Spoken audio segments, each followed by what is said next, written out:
Welcome back to our Q&A session. I hope you had a refreshing short coffee break. It might be that you have some new questions which you can enter now in the chat in the Swapcard platform. So I will be able to pass them on to our speakers. My name is Günter Reichert, and I will be the moderator for this Q&A session. So let's start with the first question. The question goes to Uwe. I have heard that the AUTOSAR specifications are now available as RXML.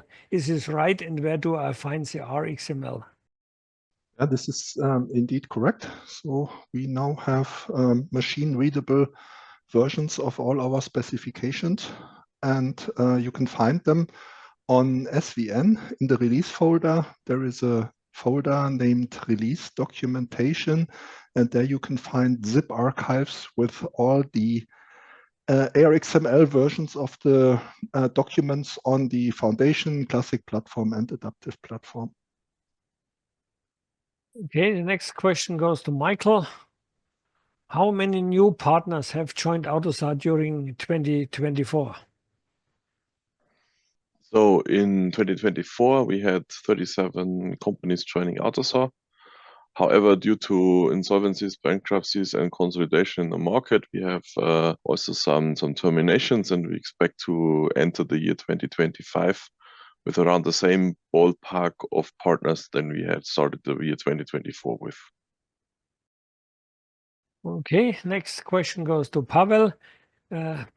Is it expected to have modifications on the specification of manifest due to automotive API? It came to my attention this was not mentioned as part of the next steps. So could you comment on this, Pavel? Okay, so generally during presentation I mentioned that we would like to, in next steps, we would like to enhance modeling aspect of this mapping to VSS data. So we expect that in the next releases it is very probable that we will need to add something or modify in specification of manifest.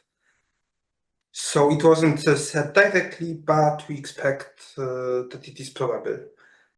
So thank you very much for this question. Okay, thank you, Paul. Next question goes to Michael. Will the adaptive demonstrated platform be maintained and evolved to support also APMC? So first of all, we are supporting in the APD always features that are contributed, so we're not always up to date with the latest state, but obviously APMC would be then something that we expect also to be supported sooner or later. However, the APD and its future are also depending on the announcement you have seen in my closing session about the AUTOSAR open implementation. So we will most likely have those aspects followed up also in this direction. Okay. Well, thank you, Michael. And next question goes to Philip. Can we get this graphical representation of what you showed?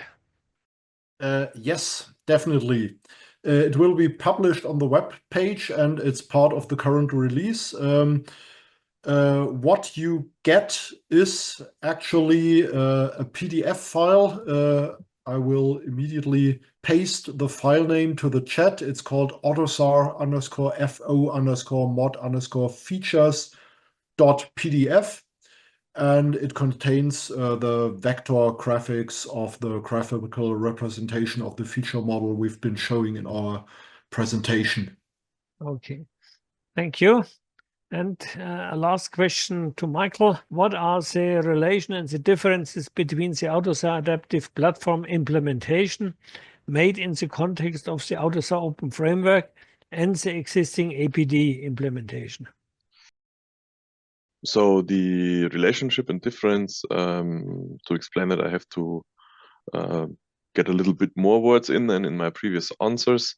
So first of all, the AUTOSAR adaptive platform demonstrator has been developed in the AUTOSAR agreement as the AUTOSAR GPR. So this is then AUTOSAR work. So this means the IP stays with the companies who worked on that, and therefore we cannot simply take this implementation and also have this as an initial source code in the Atos Adaptive Platform implementation that we have seen in the Outlook talk from my side. But on the other hand, we are also looking into asking these companies to maybe recontribute the efforts they have done in the past under this new Atos Open license, so that then the Atos Adaptive Platform implementation coming up in the future, companies who want to work on that can also take this as an initial input. And this obviously means that we will also challenge to what degree we will continue the Atos Adaptive Platform demonstrator in Atos GPR, as we expect that there will be a more mature implementation of the adaptive platform by the project we are hosting in the Atos Open framework that has been referred to in this question. Thank you very much and have a nice day.